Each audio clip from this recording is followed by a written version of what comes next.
ನಮಸ್ಕಾರ, ಎಲ್ಲರಿಗೂ ಯಶಸ್ವಿ ಕನ್ನಡ ವಾಣಿ ಯೂಟ್ಯೂಬ್ ಚಾನಲ್ಗೆ ಸ್ವಾಗತ.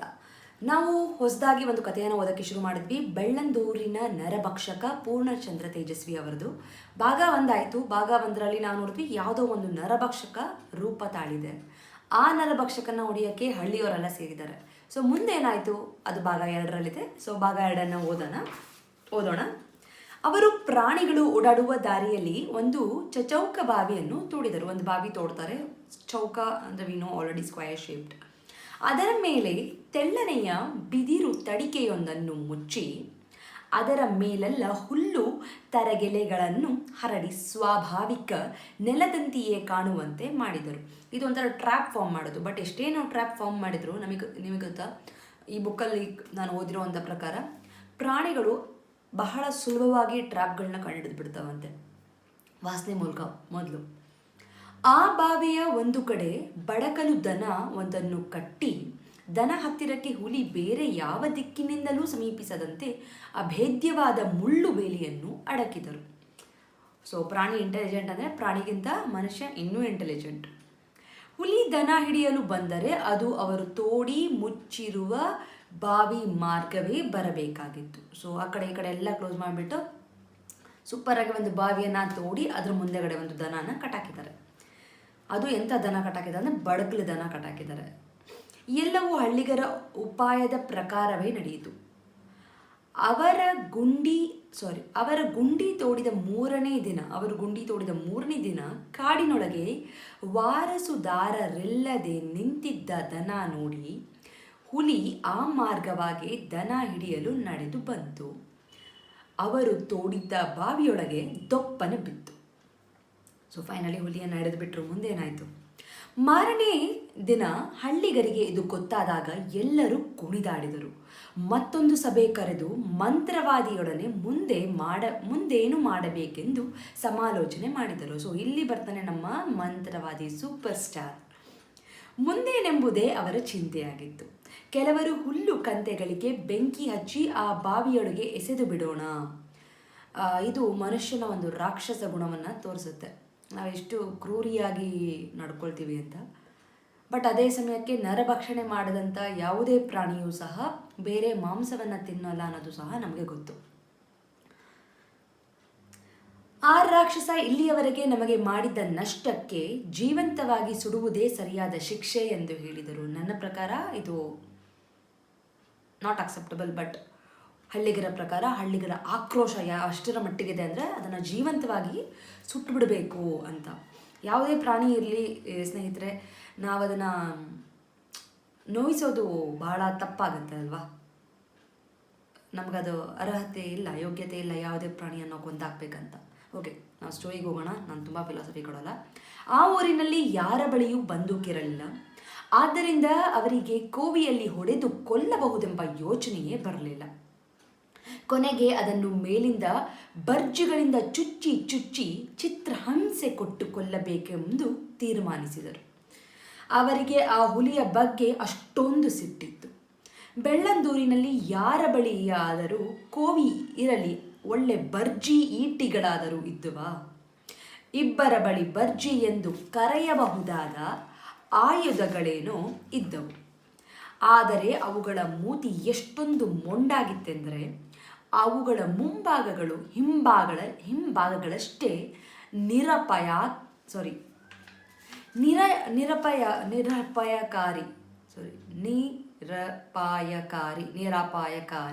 ಸೊ ಅಪಾಯ ತರುವ ತರದೇ ಇಲ್ಲ ಅಂಥದ್ದೆಲ್ಲ ನಿರಪಾಯಕಾರಿ. ಪ್ರೊನೌನ್ಸಿಯೇಷನ್ ಎಷ್ಟು ಕಷ್ಟಪಡ್ತಾ ಇದ್ದೀನಿ ನಾನು, ಸಾರಿ ಫಾರ್ ದಿಸ್. ನಿರಪಾಯಕಾರಿಗಳಾಗಿದ್ದವು. ಒಂದು ಸುಮಾರು 4 ಅಡಿ ಉದ್ದ ಇದ್ದು ಅದರ ಮುಂಭಾಗ ಯಾವುದೆಂದು ಇಷ್ಟ ಬಂದಂತೆ ನಿರ್ಧರಿಸಿ ಕೆಲಸ ಮಾಡಬಹುದಿತ್ತು. ಸೊ ಇದನ್ನು ಎಷ್ಟು ಚೆನ್ನಾಗಿ ಬರೆದಿದ್ದಾರೆ ತೇಜಸ್ವಿ ಅವರು ಅಂದರೆ, ಆ ಈಟಿ ಬರ್ಜಿ ಯಾವ ಥರ ಇತ್ತು ಅಂದರೆ ಮುಂಭಾಗ ಇರಲಿ, ಹಿಂಭಾಗ ಯಾವುದು ಮುಂಭಾಗ ಯಾವುದು ಎರಡೂ ಗೊತ್ತಾಗಲ್ಲ. ಮುಂಭಾಗ ಹಿಂಭಾಗ ಒಂದೇ ಥರನೇ ಇದೆ. ಯಾವುದು ಚೂಪಿದೆ ಯಾವುದು ಚೂಪಿಲ್ಲ, ಯಾವುದನ್ನು ಯೂಸ್ ಮಾಡಬೇಕು ಅದನ್ನು ಎಷ್ಟು ಕ್ಲಿಷ್ಟಕರವಾಗಿ ಇತ್ತು ಅಂದರೆ ಅಷ್ಟೇ ಯೂಸ್ಲೆಸ್ ಆಗಿತ್ತು. ಅಪಾಯ ತರುವಂಥ ಈಟಿ ಬರ್ಜಿ ಎಲ್ಲ ಏನಕ್ಕೆ ಯೂಸ್ ಮಾಡ್ತೀವಿ? ಒಂದು ಅಪಾಯ ತಂದು ಕೊಡುತ್ತದು, ಚುಚ್ಚುತ್ತೆ ಅಂತ. ಬಟ್ ಈ ಆಯುಧಗಳು ಯಾವುದಕ್ಕೂ ಉಪಯೋಗ ಆಗದೇ ಇರೋ ಥರ ಇತ್ತು, ಪ್ರಯೋಜನ ಆಗದೇ ಇರೋ ಥರ ಇತ್ತು. ಅದರ ಯಜಮಾನ ಅದನ್ನು ಮಣ್ಣು ಅಗೆಯಲು ಸಹ ಉಪಯೋಗಿಸುತ್ತಿದ್ದನೆಂದು ತೋರುತ್ತದೆ. ಸೊ ಅದನ್ನು ಮಣ್ಣು ತೆಗೆಯೋಕ್ಕೆ ಕೂಡ ಅಗೆಯೋಕ್ಕೆ ಕೂಡ ಉಪಯೋಗಿಸ್ತಿದ್ದ ಅನಿಸುತ್ತೆ. ಇನ್ನೊಂದು ಊರಿನ ದೇವಸ್ಥಾನದಲ್ಲಿ ಇಟ್ಟಿದ್ದ ಬರ್ಜಿ, ಒಂದು ಒಬ್ಬನ ಹತ್ರ ಇತ್ತು, ಇನ್ನೊಂದು ದೇವಸ್ಥಾನದಲ್ಲಿ ಇತ್ತು. ಸುಮಾರು 200 ವರ್ಷಗಳ ಹಿಂದೆ ಹಲವು ಯುದ್ಧಗಳಲ್ಲಿ ಭಾಗವಹಿಸಿದ್ದ, ಅದು ಶತ್ರುಗಳ ರುಂಡ ಚೆಂದಾಡಿದ್ದೆಂದು ಮಂತ್ರವಾದಿ ಅದರ ಮಹಿಮೆಯನ್ನು ವಿವರಿಸುತ್ತಿದ್ದ. ಆದರೆ ಅದರ ಸ್ಥಿತಿ ಸಹ ಇನ್ನೊಂದು ಬರ್ಜಿಗಿಂತ ಯಾವ ರೀತಿಯಲ್ಲೂ ಮೇಲಾಗಿರಲಿಲ್ಲ. ಅವೆರಡೂ 4 ಅಡಿ ಉದ್ದ ಇದ್ದುದರಿಂದ ಅವನ್ನು ಕೈಯಲ್ಲಿ ಹಿಡಿದೇ ಬಾವಿಯ ಆಳದಲ್ಲಿ ಬಿದ್ದಿದ್ದ ಹುಲಿಗೆ ಚುಚ್ಚಿ ಚಿತ್ರಹಿಂಸೆ ಕೊಡುವುದು ಸಾಧ್ಯವಿರಲಿಲ್ಲ. ಆದರೂ ಅವುಗಳ ಯಜಮಾನರು ಮೇಲಿನಿಂದ ಇವನ್ನು ಹುಲಿಯತ್ತ ಎಸೆದರೆ ಸಾಕು, ಹುಲಿ ಒಂದೇ ಹೊಡೆತಕ್ಕೆ ವಿಲವಿಲ ಒದ್ದಾಡಿ ಪ್ರಾಣ ಬಿಡುತ್ತೆಂದು ಬಡಾಯಿ ಕೊಚ್ಚಿದರು. ಆಮೇಲೆ ಯಾರು ಈ ಮೊಂಡಾಗಿದ್ದ ಬರ್ಜಿ ಬ್ರಹ್ಮಾಸ್ತ್ರಗಳನ್ನು ಮೊದಲು ಹುಲಿಯ ಮೇಲೆ ಪ್ರಯೋಗಿಸಬೇಕೆಂಬುದಕ್ಕೆ ವಾದ ವಿವಾದಗಳು ಶುರುವಾಗಿ ದೇವಸ್ಥಾನದ ಬರ್ಜಿಯವನಿಗೆ 2ನೇ ಸ್ಥಾನ ಸಿಕ್ಕಿತು. ಎಲ್ಲರೂ ಗುಂಪು ಕೂಡಿಕೊಂಡು ಹುಲಿ ಬಿದ್ದಿದ್ದ ಗುಂಡಿ ಬಳಿಗೆ ಹೋದರು. ಮೊದಲನೆಯವನು ಬಾವಿಯ ಅಂಚಿನಲ್ಲಿ ನಿಂತು ತಳದಲ್ಲಿದ್ದ ಹುಲಿಗೆ ಗುರಿ ನೋಡಿ ಬಲವನ್ನೆಲ್ಲ ಬಿಟ್ಟು ಬರ್ಜಿ ಎಸೆದ. ಅದು ನೇರವಾಗಿ ಬಾವಿ ಗೋಡೆಗೆ ಡಿಕ್ಕಿ ಹೊಡೆದು ತಲೆ ಕೆಳಗಾಗಿ ಹುಲಿ ಮೇಲೆ ಬಿತ್ತು. ಅದರೊಡನೆ ಬಾವಿಯ ಮಣ್ಣು, ಗೋಡೆಯ ಕಲ್ಲು, ಧೂಳು ಅದರ ಮೇಲೆ ಬಿತ್ತು. ಹುಲಿ ಇವರ ಹುಡುಗಾಟ ಚೇಷ್ಟೆಗಳನ್ನು ಹಗುರವಾಗಿ ಪರಿಗಣಿಸುವ ಸ್ಥಿತಿಯಲ್ಲಿ ಇರಲಿಲ್ಲ. ಒಂದು ಸಾರಿ ಗರ್ಜಿಸಿ ಕೆಂಗಣ್ಣು ಬಿಟ್ಟು ಬಾವಿಯ ಮೇಲೆ ನಿಂತು ಚಿತ್ರಹಿಂಸೆ ಕೊಡಲು ಪ್ರಯತ್ನಿಸುತ್ತಿದ್ದ ಹಳ್ಳಿಗರ ಕಡೆ ನೋಡಿತು.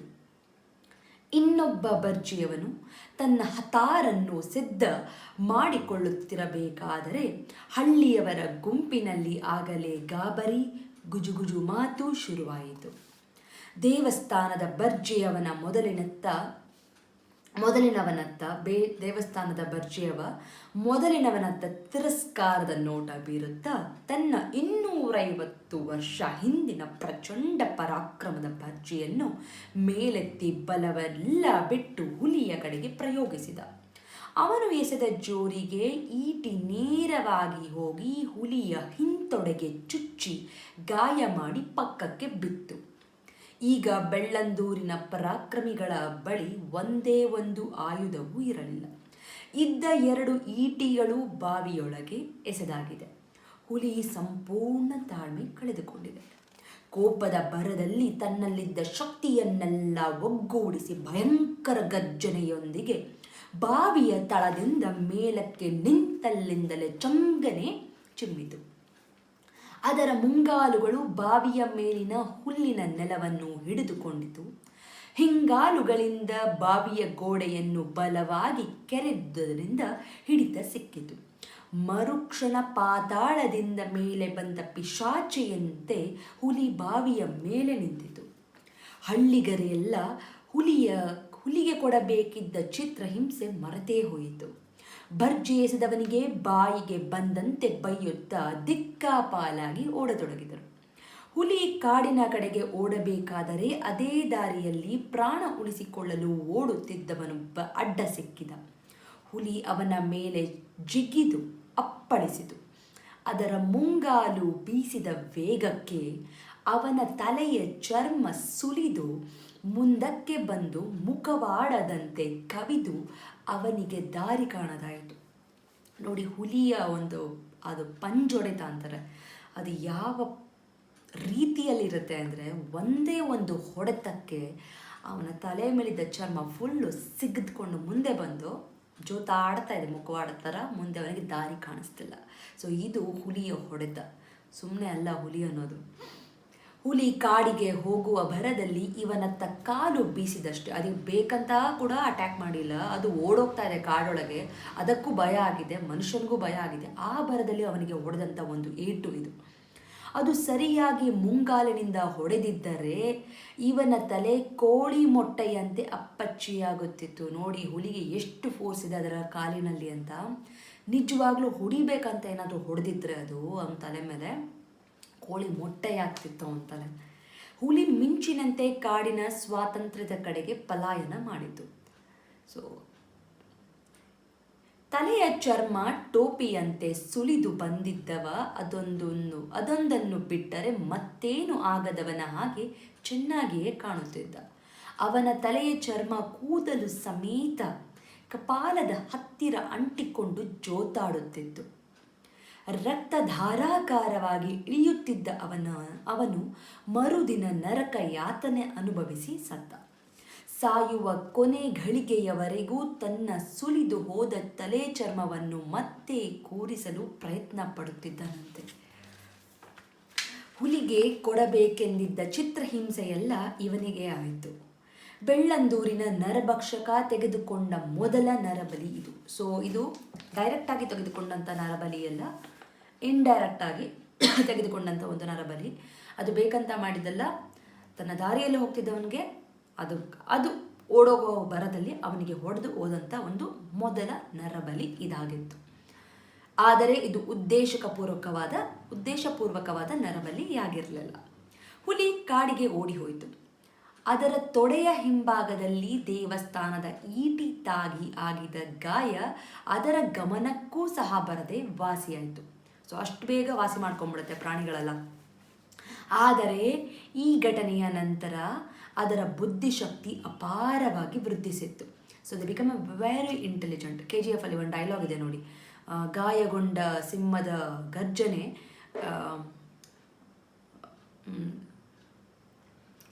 ಏನೋ ಬರುತ್ತಲ್ವಾ, ಏನೋ ಭಯಂಕರವಾಗಿತ್ತು ಅಂತ. ಸೊ ಮರ್ತೋಗ್ಬಿಟ್ಟೆ ನಾನು ಆ ಥರ. ಆದರೆ ಈ ಘಟನೆಯ ನಂತರ ಅದರ ಬುದ್ಧಿಶಕ್ತಿ ಅಪಾರವಾಗಿ ವೃದ್ಧಿಸಿತ್ತು. ಆದರೆ ಕುಯುಕ್ತಿ ಕಪಟಗಳು ಹೆಚ್ಚಾದವು ಅದರ ಜೊತೆಗೆ. ಸೊ ನೋಡಿ ಎಷ್ಟು ಕುತಂತ್ರಿ ಆಯಿತು ಅಂದರೆ, ಸೊ ನೀನು ನನಗೆ ಏಟು ಮಾಡ್ತೀಯ, ನಾನು ನಿನ್ನನ್ನು ನೋಡ್ಕೋತೀನಿ ಅನ್ನೋ ಲೆವೆಲ್ಗೆ ಅದು ಎಲ್ಲ ಬುದ್ಧಿಯನ್ನು ಹೆಚ್ಚಿಸ್ಕೋತು. ಆಮೇಲೆ ಹಳ್ಳಿಯವರು ಅದನ್ನು ಹಿಡಿಯಲು ಮಾಡಿದ ಯಾವ ತಂತ್ರಕ್ಕೂ ಅದು ಸಿಕ್ಕಿಕೊಳ್ಳಲೇ ಇಲ್ಲ. ಅಲ್ಲಿಯವರೆಗೂ ಕಳ್ಳತನದಲ್ಲಿ ದನ ಎಮ್ಮೆಗಳನ್ನು ಹಿಡಿದು ಹೊರುತ್ತಿದ್ದ ಅದು ಅನಂತರ ರಾಜಾರೋಷವಾಗಿ ಹಾಡು ಹಗಲಿನಲ್ಲೇ ದನಗಾಹಿಗಳ ಸಮ್ಮುಖದಲ್ಲೇ ಬಂದು, ಅಂದರೆ ದನ ಹೊಡಿತಾರಲ್ಲ ಅವರುಗಳ ಮುಂದೆನೇ ಬಂದು ದನ ಹಿಡಿದು ಒಯ್ಯಲು ಶುರು ಮಾಡಿತು. ಅಷ್ಟೊಂದು ಮೆರೆಯೋಕ್ಕೆ ಶುರು ಮಾಡುತ್ತೆ. ಸೊ ನನಗೆ ಹೊಡೆಯೋಕ್ಕೆ ಶುರು ಮಾಡಿದ್ಯಾ ಅಂತ ಹೇಳಿ ನಿನ್ನ ಮುಂದೆನೇ ಬಂದು ನಾನು ನಿನ್ನ ವಸ್ತುವನ್ನು ತೆಗೆದುಕೊಂಡು ಹೋಗ್ತೀನಿ. ಸೊ ಚಾಲೆಂಜ್ ಧಮ್ಕಿ ಹಾಕಿ ಎತ್ಕೊಂಡು ಹೋಗೋಕ್ಕೆ ಶುರು ಮಾಡುತ್ತೆ. ಮಧ್ಯಾಹ್ನದ ಹೊತ್ತಿನಲ್ಲಿ ಮೇಯ್ದ ದನಗಳು, ದನ ಕಾಯುವವರು ಮರದ ನೆರಳಿನಲ್ಲಿ ನಿದ್ದೆ ಜೋಂಪಿನಲ್ಲಿ ವಿರಾಮ ತೆಗೆದುಕೊಳ್ಳುತ್ತಿರಬೇಕಾದರೆ ಹಠಾತ್ತಾಗಿ ದಾಳಿ ಮಾಡುತ್ತಿತ್ತು. ಮೊದಲು ದನ ಕರುಗಳ ಗಲಭೆಯಿಂದ ಎಚ್ಚೆತ್ತ ದನಗಾಹಿಗಳು ಗಲಾಟೆ ಮಾಡಿ ಕಲ್ಲುಗಳನ್ನು ಹುಲಿಯತ್ತ ಎಸೆದು ಅದನ್ನು ಹಿಮ್ಮೆಟ್ಟಿಸಲು ಪ್ರಯತ್ನಿಸುತ್ತಿದ್ದರು. ಆದರೆ ಹುಲಿ ಒಮ್ಮೆ ಹಾಗೆ ಮಾಡಿದ ದನ ಕಾಯುವವನ ಮೇಲೆ ಹಾರಿ ಮುಂಗಾಲುಗಳಿಂದ ಒಂದು ಏಟು ಕೊಟ್ಟಿತು. ಕೆನ್ನೆಯೆಲ್ಲ ಹಿಸಿದು ಹೋದ ಅವನು ಹೇಗೋ ಬದುಕಿಕೊಂಡ. ಆದರೆ ಅವತ್ತಿನಿಂದ ಹುಲಿ ಬೆದರಿಸಲು ಹಳ್ಳಿಗರು ಮಾಡುತ್ತಿದ್ದ ಪ್ರಯತ್ನವೆಲ್ಲ ಬಂದಾಯಿತು. ಬೆಳ್ಳಂದೂರಿನ ಪರಿಸ್ಥಿತಿ ದಿನದಿಂದ ದಿನಕ್ಕೆ ಭಯಾನಕವಾಗುತ್ತಾ ಬಂತು. ಯಾರಿಗೂ ಮೇಯಲು ಹೋದ ದನಗಳು ಹಿಂದಿರುಗಿ ಬಂದಾವೆಂದು ನಂಬಿಕೆ ಇರುತ್ತಿರಲಿಲ್ಲ.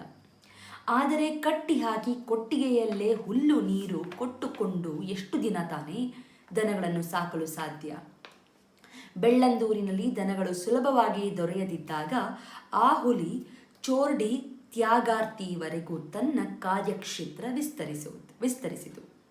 ಅದರ ಕೀರ್ತಿ ಎಲ್ಲ ಕಡೆ ಹಬ್ಬಿತು.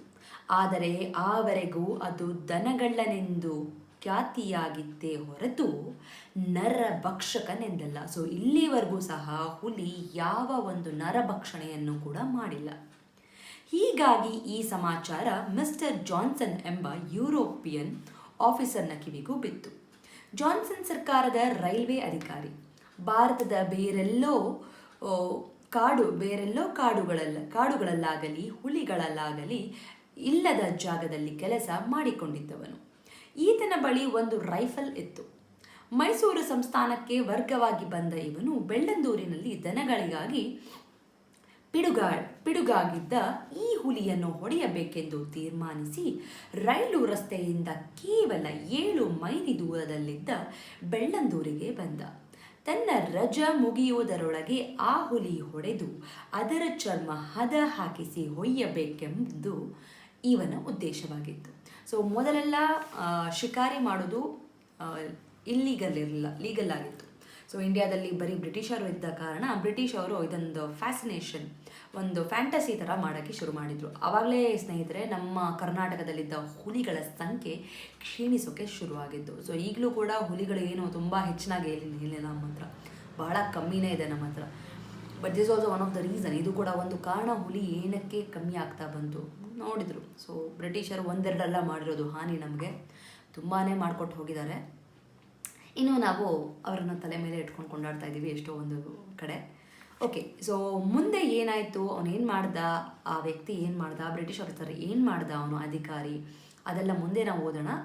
ಅಲ್ಲಿ ತನಕ ಎಂಜಾಯ್ ಮಾಡಿ ಇದನ್ನು. ನಿಮಗೆ ಸಿಕ್ಕಿದ್ರೆ ಪುಸ್ತಕ ಬೆಳ್ಳಂದೂರಿನ ನರಭಕ್ಷಕ, ನೀವು ಓದೋ ಹವ್ಯಾಸ ನಿಮ್ಮದಾಗಿದ್ದರೆ ಖಂಡಿತ ಓದೋಕ್ಕೆ ಶುರು ಮಾಡಿ. ಇಲ್ಲ ಅಂದರೆ ವೆಯ್ಟ್ ಮಾಡಿ, ಭಾಗ 3 ಇನ್ನು ಮುಂದೆ ಏನಾಯಿತು ಅಂತ ತಿಳ್ಕೊಳ್ಳೋಣ.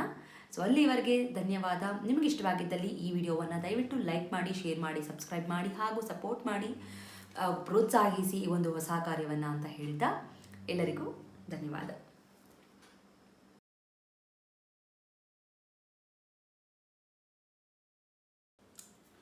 From Yashaswi Kannada Vaani, there are many e-books that is being launched, even for children as well as adults. So for adults, the Spoken Kannada ebook part 1 is being launched, and the link for this is mentioned in the description box. Please go check it out, the description box, and purchase the book. The one speciality thing of this book is in a colloquial version, and this is the one and only book and the first book which is available in the market which is in a colloquial version, just not in a written version. Make use of this book. Along with, also follow my Instagram page to get the Spoken Kannada lessons for the adults. I hope this will be very useful for you, and the book is in a very affordable price. And for children, there are storybook level 1, level 2, vocabulary book, and the tense book is been there. Please make use of these ebooks. Again, link for all these books is been mentioned in the description box. Please go check out the description box and make use of these books. These books will help your children to make the sentence structures in a proper way, improves their language fluency, improves their vocabulary in a language, and actually it will bring too much of interest to them in Kannada learning. So make use of these books for your children. And there are workshops which is available in the YouTube itself in a playlist name Workshop 1 and Workshop 2.